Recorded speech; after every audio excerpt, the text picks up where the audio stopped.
الحمد لله الحمد لله رب العالمين، والصلاة والسلام على خاتم الأنبياء والمرسلين وعلى أهله وصحبه ومن تبعهم بإحسان إلى يوم الدين. أما بعد، فأعوذ بالله من الشيطان الرجيم. بسم الله الرحمن الرحيم. قال سبحانه وتعالى: فلا وربك لا يؤمنون حتى يحكموك فيما شجر بينهم ثم لا يجدوا حرجا مما قضيت ويسلموا تسليما. وقال النبي صلى الله عليه وسلم: لا يؤمن أحدكم حتى تكون هواه تبعا لما جئت به، أو كما قال رسول الله صلى الله عليه وسلم: وأعوذ بالله أن أقول عليه قولا ما قاله صلى الله عليه وسلم. میرے محترم دوستو، بھائیو، صبح سے آپ بیانات سن رہے ہیں. الحمدللہ علماء کرام نے جامع انداز میں مختلف موضوعات پر گفتگو فرمائی ہے، اور مزید بھی حضرات علماء کرام آپ سے مخاطب ہوں گے. میں چند منتشر باتیں مختصر وقت میں آپ کے سامنے پیش کروں گا، اور ان کا مخاطب میں بھی ہوں اور آپ بھی ہیں. اسلام ایک مکمل نظام زندگی کا نام ہے،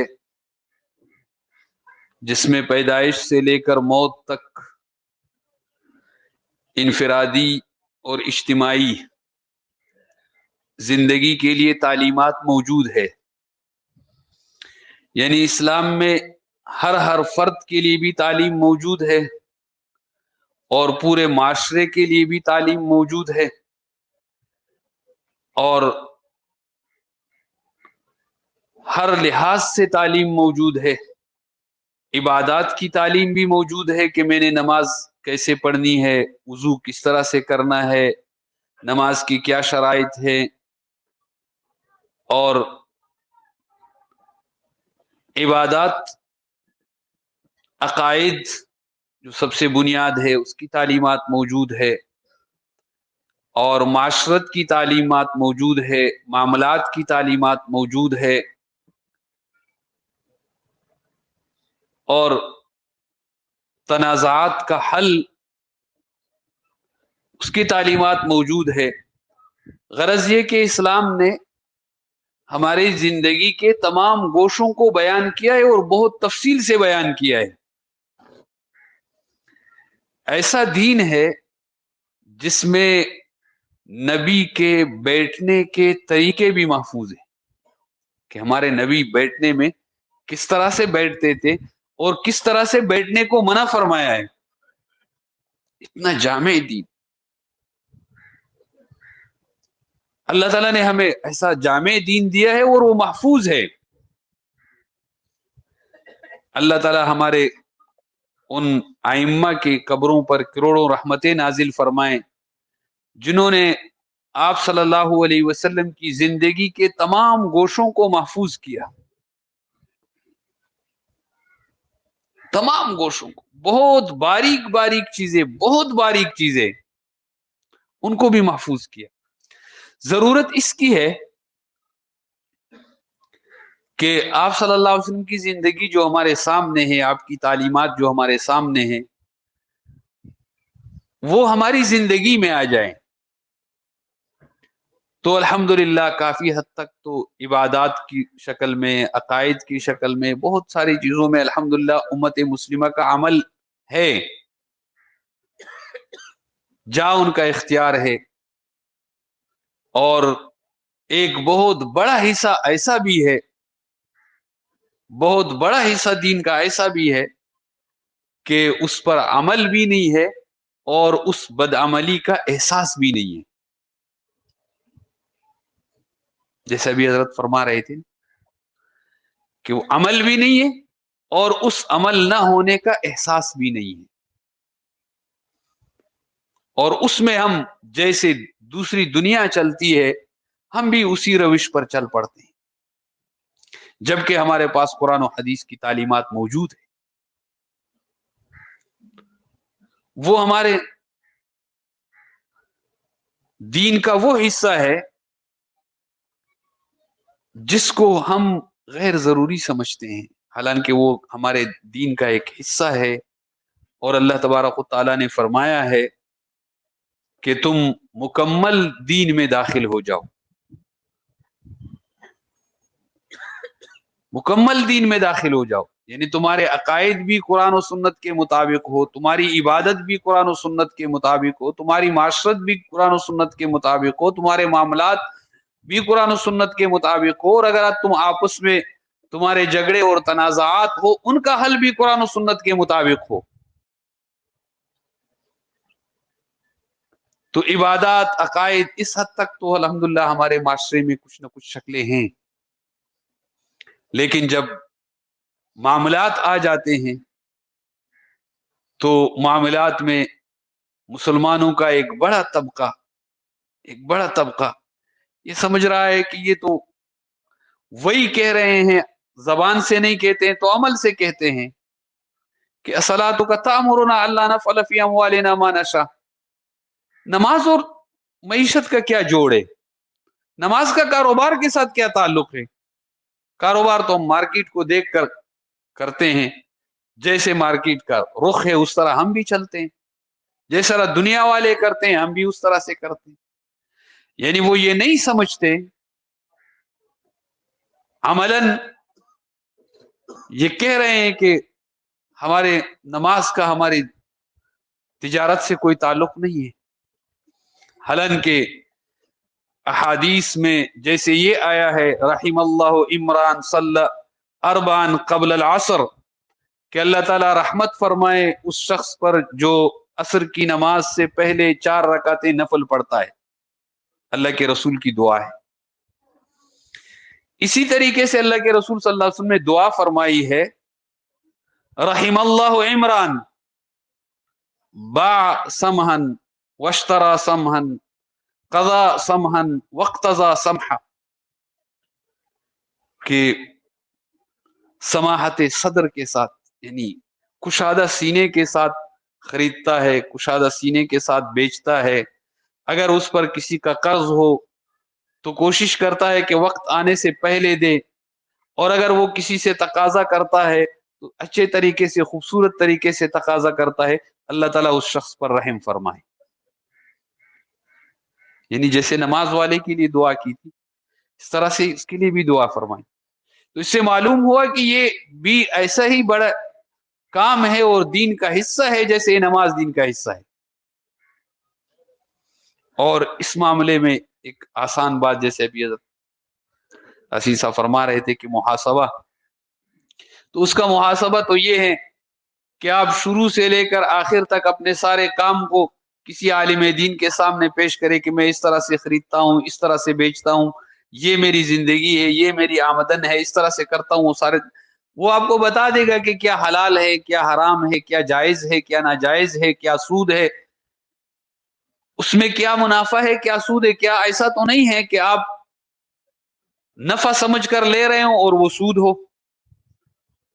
کہیں ایسا تو نہیں ہے کہ آپ حلال سمجھ رہے ہوں اس کو سودا سمجھ رہے ہوں اور وہ غلط ہو، آپ علماء کے سامنے پیش کر، اور پھر ہمارے زندگی کا ایک پہلو اور ایک اہم باب جو ہماری زندگی کا ہے وہ تنازعات کا ہے۔ میں حضرت حسین احمد مدنی رحمت اللہ علیہ کا ایک خط پڑھ رہا تھا، حضرت مدنی نے اپنے مرید کو جواب لکھا تھا، اس میں تحریر فرمایا تھا کہ مسلمانوں کا کتنا وقت اور مسلمانوں کا کتنا مال یہ فضول چیزوں میں ضائع ہوتا ہے، اور ان فضولیات کے لیے مسلمان اپنی زمینیں ہندوؤں مہاجن کے ہاں گروی رکھ لیتے ہیں، اور مقصد فضول ہوتا ہے. فضول جگہ مال خرچ کرنے کے لیے مال نہیں ہے, لیکن سود پر قرض لے کر وہ رسم و رواج پہ لگا دیں.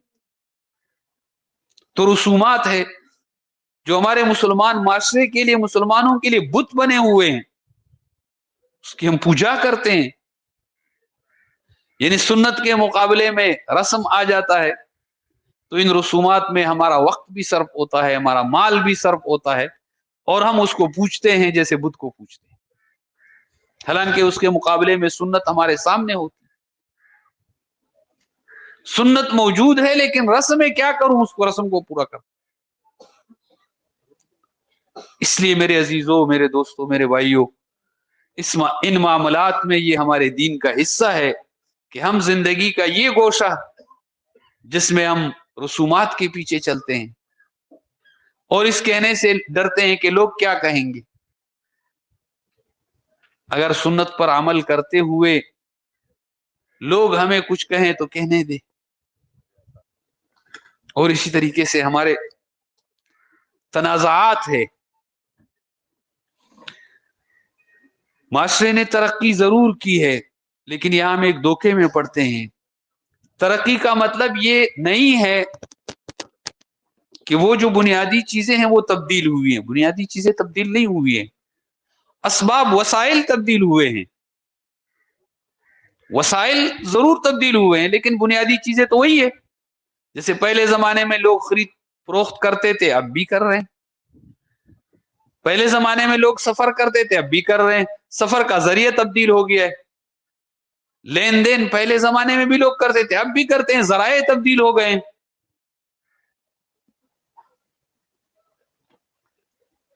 تو یہ جو جدت والی بات ہمارے ذہن میں ہے کہ ہم بسا اوقات ہمارا نفس ہمیں یہ دھوکہ دیتا ہے کہ آج کل تو جدید دور ہے, آج تو جدید دور ہے. جدید دور یقیناً چیزیں نئی ہو گئی ہیں لیکن حقائق تو وہی ہے. ہمارے ایک استاذ رحمہ اللہ ایک بات بطور لطیفے کے اس موضوع کو سمجھانے کے لیے ایک مثال دیتے تھے. وہ تھوڑا سا ایسا ہے. وہ فرماتے ہیں کہ لوگ ہمیں کہتے ہیں کہ جی لوگ چاند پہ چڑھ گئے اور یہ مولوی جو ہے وہ استنجا کی باتیں کرتے ہیں.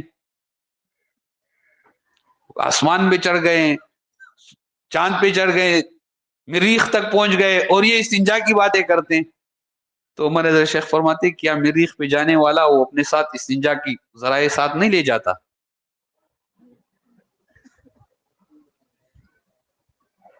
اس کو مریخ پہ استنجا کی ضرورت نہیں پڑے گی, چاند پہ اس کو استنجا کی ضرورت نہیں پڑے گی. جب استنجا کی ضرورت پڑے گی تو وہاں استنجا کے احکامات ہوں گے.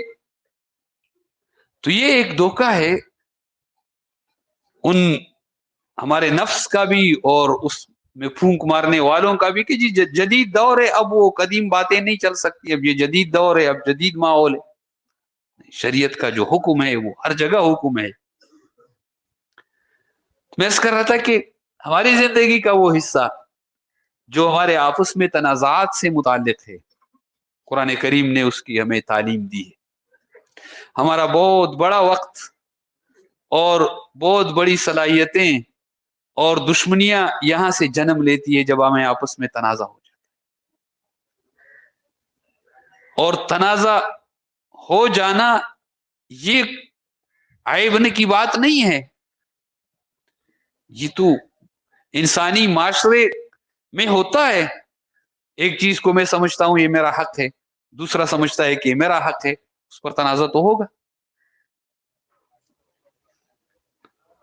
اور یہ ہوئے ہیں. علماء تشریف فرما ہے صحابہ کرام کے زمانے میں بہت سارے تنازعات ہوئے ہیں. انہی تنازعات کے بارے میں تو ہم انہی کی روشنی میں تو ہم دوسرے تنازعات کو دیکھتے ہیں. آپ صلی اللہ علیہ وسلم کے پاس پانی کا مسئلہ آیا ہے, اس کی زمین اوپر ہے اور ان کی زمین نیچے ہے, اس نے پانی ادھر سے پانی کا بہاؤ اس طرف سے ہے, فیصلے آپ نے فرمائے. آپ صلی اللہ علیہ وسلم کے زمانے میں آپ کے پاس آئلی مسائل, آئلی تنازعات آئے ہیں, ہر قسم کے تنازعات آئے ہیں. اور قرآن نے فرمایا ہے کہ فلا وربک لا یؤمنون, تیرے رب کی قسم یہ ایمان والے نہیں ہو سکتے تیرے رب کی قسم یہ ایمان والے نہیں ہو سکتے حتی یحکموک فیما شجر بینہم، کہ جب ان کے درمیان میں تنازع پیش آ جائے تو اس تنازع میں حکم آپ کو تسلیم نہ کرے، فیصلہ آپ کا ہوگا، آپ کو آپ کی بات کو فیصلہ کن بات تسلیم نہ کرے، اس وقت تک وہ ایمان والے نہیں ہو سکتے۔ اور پہلی بات یہاں یہ ہے کہ ہمارا جب بھی کہیں بھی کوئی مسئلہ پیش آ جائے، وہ اپنے بھائی کے ساتھ ہو، اپنے شریک کے ساتھ ہو، اپنے رشتہ دار کے ساتھ ہو، کوئی بھی مسئلہ ہو، تو سب سے پہلے ہم کسی عالم دین کے پاس جائیں۔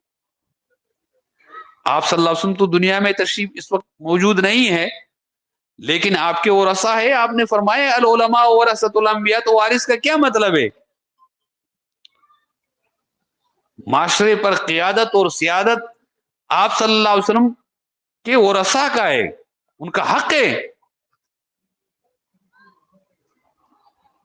اس لیے کہ نبی کے ساتھ متوازی قیادت نہیں ہوتی، نبی کے ساتھ متوازی قیادت نہیں ہوتی کہ اس میدان میں تو قیادت اس کی ہے اور اس میدان میں قیادت اس کی ہے نا۔ تو بحیثیت مسلمان معاشرے پر قیادت اور سیادت علماء کی ہے، اس لیے کہ وہ مسلمان ہیں، نبی کو مانتے ہیں اور نبی کے وارث موجود ہیں، آپ نے وارث فرمایا ہے، اور وارث سب سے قریب رشتہ دار ہوتا ہے، ان بیٹے کے ہوتے ہوئے پوتا وارث نہیں ہوتا، علماء تشریف فرمائیں، نبی کے الفاظ ایسے تو نہیں ہے۔ فلا وربک لا یؤمنون حتی یحکموک فیما شجر بینہم، اپنے مقدمات، اپنے تنازعات، اپنے مسائل، اپنے جھگڑے سارے آپ کے دربار میں لے آئیں۔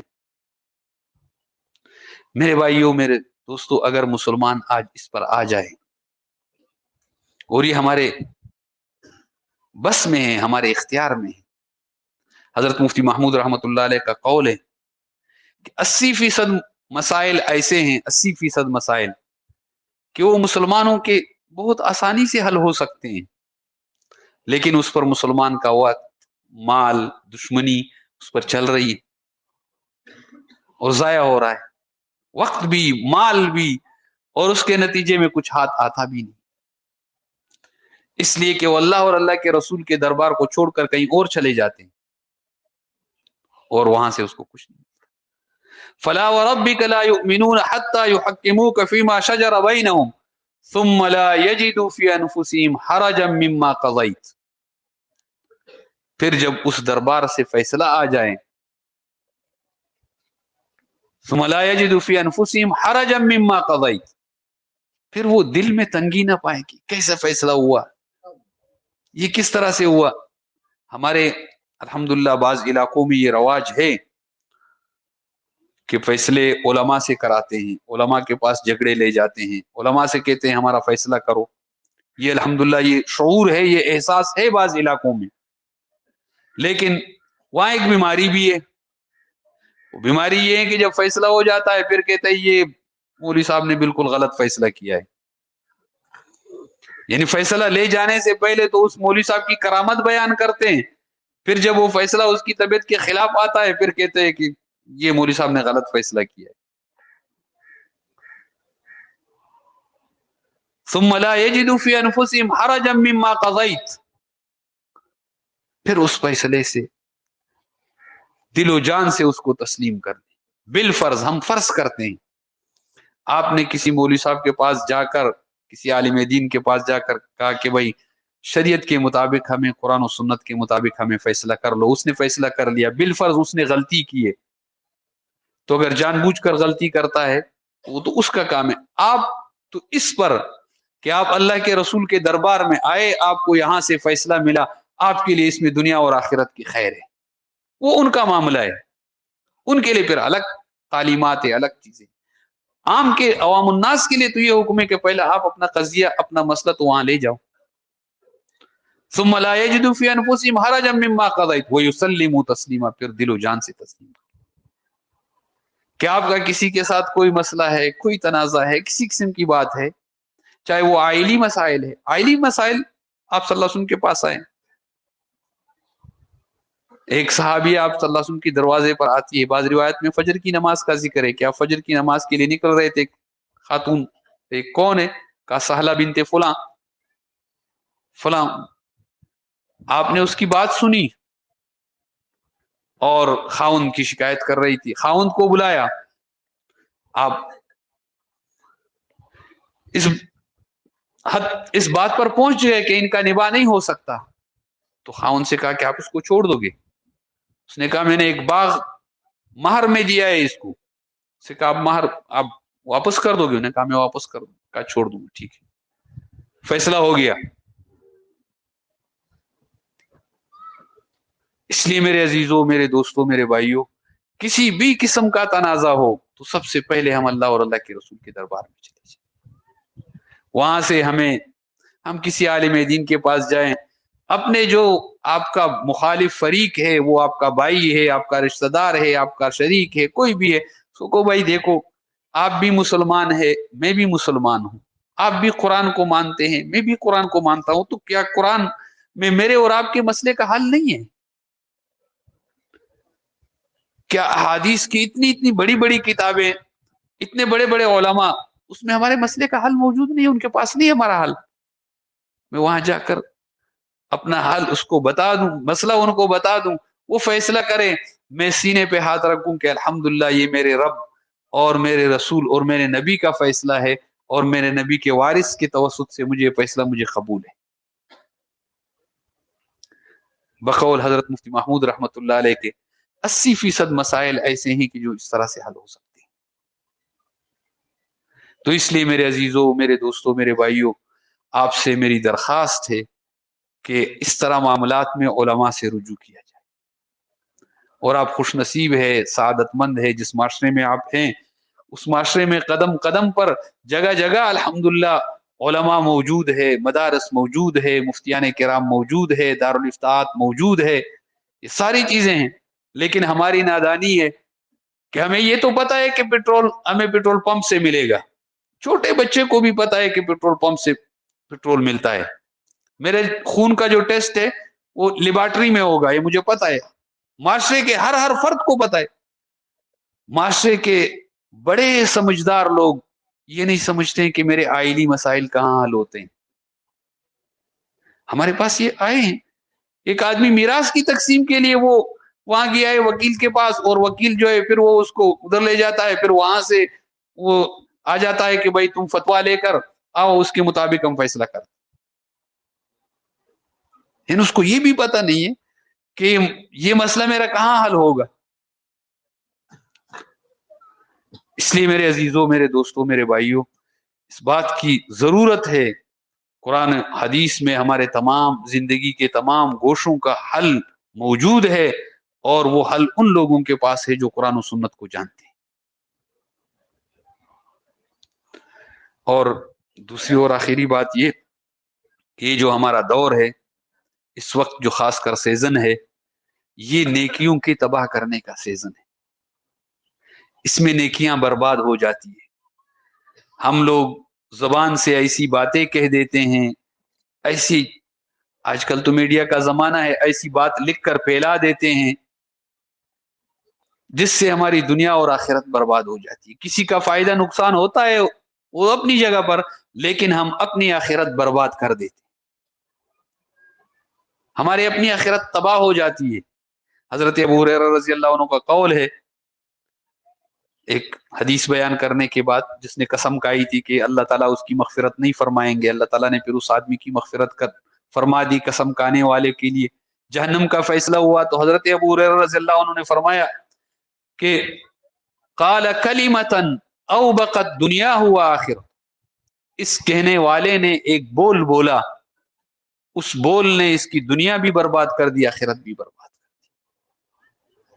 تو اس لیے اس سیزن میں عام طور پر لوگ ایسی باتیں کرتے ہیں مسلمانوں کے خلاف، بغیر تحقیق کے، بغیر کسی اس کی ایسی باتیں پھیلا دیتے ہیں جس کا ان کے پاس کوئی ثبوت نہیں ہوتا ہے.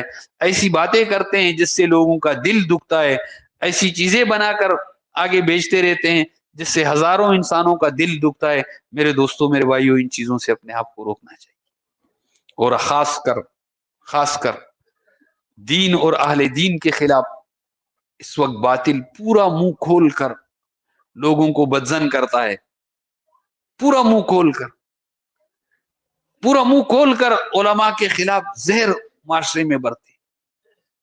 تو آپ کے لیے ایک بات ذہن میں رکھنے کی کہ اگر میرا نبی پر ایمان ہے تو میں اپنے علماء حق سے بدزن نہیں ہو سکتا، وہ چاہے دنیا کچھ بھی کہے. خلاص. اور ایک بات آخری، یہ ابن عساکر رحمہ اللہ کا یہ قول ہے کہ لحوم العلماء مسمومۃ. یہ حدیث نہیں ہے، ابن عساکر کا قول ہے کہ علماء کا جو گوشت ہے وہ زہر آلود ہے. ہر مسلمان کی غیبت وہ مردار گوشت کھانے کی طرح ہے، لیکن علماء کا جو گوشت ہے وہ زہر آلود ہے. اس کا اثر بہت جلد ہوتا ہے. اس لیے میرے عزیزوں، میرے دوستوں، میرے بھائیوں، آدمی کو اپنے آپ کو اس ماحول میں، خاص کر بدزبانی سے، اتہامات سے، کسی پر تہمت لگانا، الزام لگانا، کسی کے بارے میں ایسی بات کرنا جس سے دوسرے لوگوں کو اذیت ہو، دوسرے لوگوں کا دل دکھے، اور پھر اپنی زبان سے کفریہ باتیں نکالنا. بے شمار اس موقع پر بے شمار ایسی چیزیں ہمارے سامنے آتی ہے جو ہم دیکھتے ہیں تو وہ کفریہ بات ہوتی ہے. یہ مذاق میں کہہ دیتا ہے، تمسخر میں کہہ دیتا ہے، لیکن اللہ کے لیے ایسے موقعوں پر، یہ فتنوں کا زمانہ ہے، فتنوں کا دور ہے، ہم اپنی زبان کو بند رکھیں اور کسی مسلمان کی عزت پر، کسی مسلمان کی دل آزاری، اور خاص کر دین اور علماء دین، ان کے بارے میں ایسی گفتگو، ایسی چیزوں سے اجتناب کرے. اللہ تبارک و تعالی مجھے بھی اور آپ کو بھی عمل کرنے کی توفیق